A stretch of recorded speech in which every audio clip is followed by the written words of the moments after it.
हाँ तो बच्चों, वन शॉट सीरीज में आपका स्वागत है। वन शॉट सीरीज लाए हैं सिर्फ 5 मिनट के लिए। हम 5 मिनट में एक टॉपिक क्लियर करेंगे और आपको क्लास में ही याद करवा देंगे एक टॉपिक। तो हम आज का टॉपिक लेके आए हैं प्रकाश का परावर्तन। कहता है प्रकाश का परावर्तन क्या है। प्रकाश जब किसी वस्तु या किसी सतह से टकरा कर लौटती है, इसी घटना को क्या कहते हैं, प्रकाश का परावर्तन कहते हैं। क्या लिखा है, प्रकाश किसी वस्तु या सतह से टकरा कर लौटने की प्रक्रिया या घटना, कुछ भी लिखिए, वो क्या कहते हैं, प्रकाश का परावर्तन कहते हैं। वह सतह कैसा भी हो, वह सतह कैसा भी हो, लेकिन जिस अगर किसी सतह से टकरा कर लौटेगा तो उसे परावर्तन होगा। वैसा सतह जिसका क्या पीछे पॉलिश किया हो, जिससे कि प्रकाश है ना बहुत पार पार नहीं हो, मतलब प्रकाश वो वस्तु जो है क्या पारदर्शी नहीं हो। पारदर्शी होगा तो प्रकाश आर पार हो जाएगा, टकरा कर नहीं लौटेगा। वैसा वस्तु इससे क्या हो, टकरा कर लौटे, मतलब वो अपारदर्शी हो, वो वस्तु क्या हो, अपारदर्शी हो। जैसे कि समतल दर्पण हम जो कहता है प्रकाश का है ना बहुत अच्छा परावर्तक होता है। समतल दर्पण प्रकाश का बहुत ही अच्छा परावर्तक होता है।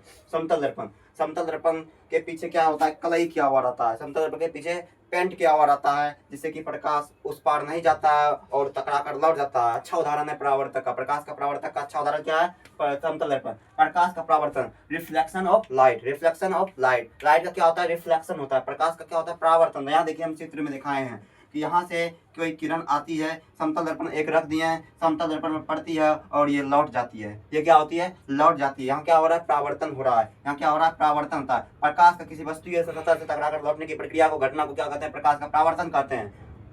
ये देखिए यहाँ भी एक सीधा करके लगाए हैं कोई मिरर, और इसको ऐसे यहाँ से आपतित किए हैं और इधर से टकरा कर लौट रही है। क्या हो रहा है, परावर्तन हो रहा है। प्रकाश क्या हो रहा है, परावर्तन हो रहा है। जैसे अगर यहाँ भी पड़ सकता है, देखिए किरण यहाँ भी कहीं भी पड़ सकता है, कहीं भी पड़ सकता है, चिकनी सतह है कहीं भी पड़ सकता है। किरण बहुत सारा है। एक किरण को हम दिखाएं, आपको समझाने के लिए दिखाएं कि देखिए यही प्रकाश का परावर्तन की घटना है।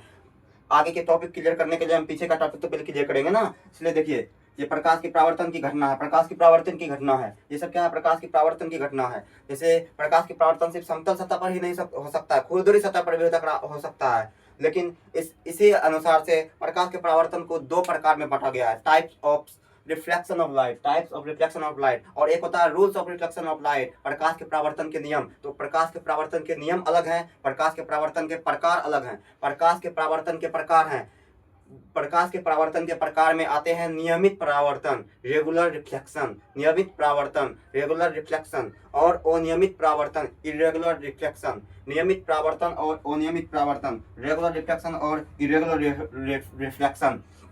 कहता है वैसा परावर्तन, वैसा रिफ्लेक्शन, वैसा परावर्तन, वैसा रिफ्लेक्शन जो चिकनी सतह पर टकराकर, चिकनी सतह से टकराकर एक दूसरे के समांतर क्या होती है, परावर्तित होती है, एक दूसरे से समांतर परावर्तित होती है। जैसे ये देखिए ये चिकना सतह है, यहाँ से टकराकर ये क्या हो रहा है, एक दूसरे के समांतर। फिर कोई आएगा प्रकाश की किरण यहाँ से टकराएगी और फिर यहाँ से एक दूसरे की क्या रहेगी, समांतर जाएगी। तो ये क्या हो रहा है, क्या रेगुलर रिफ्लेक्शन, नियमित परावर्तन। और एक होता है अनियमित परावर्तन। यहाँ कोई खुरदरी जगह स्पेस है, यहाँ कोई खुरदुरा स्पेस है, मान लीजिए यहाँ कोई खुरदुरा स्पेस है, खुरदुरा पे जब पड़ेगा तो किसी भी दिशा में निकल जाएगा, किसी भी दिशा मतलब अलग अलग दिशा में चल जाएगा। प्रकाश की सतह, प्रकाश की किरण इरेगुलर रिफ्लेक्शन मतलब अनियमित परावर्तन में किसी खुरदुरी सतह से, किसी खुरदुरी सतह से, खुरदुरी सतह से, खुरदुरी सतह से, खुरदुरी सतह से टकराकर क्या होती है, अलग अलग दिशा में बढ़ जाती है। क्या होती है, प्रकाश अलग अलग दिशा में बढ़ जाती है। तो वो क्या होता है, अनियमित परावर्तन। अनियमित परावर्तन में चिकनी सतह से टकराकर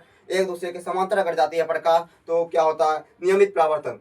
तो हम आपको नियमित परावर्तन, अनियमित परावर्तन और प्रकाश का परावर्तन क्या होता है आपको समझा दिए हैं। तो अब अगले टॉपिक ले आएंगे प्रकाश का परावर्तन का नियम। ठीक है, धन्यवाद।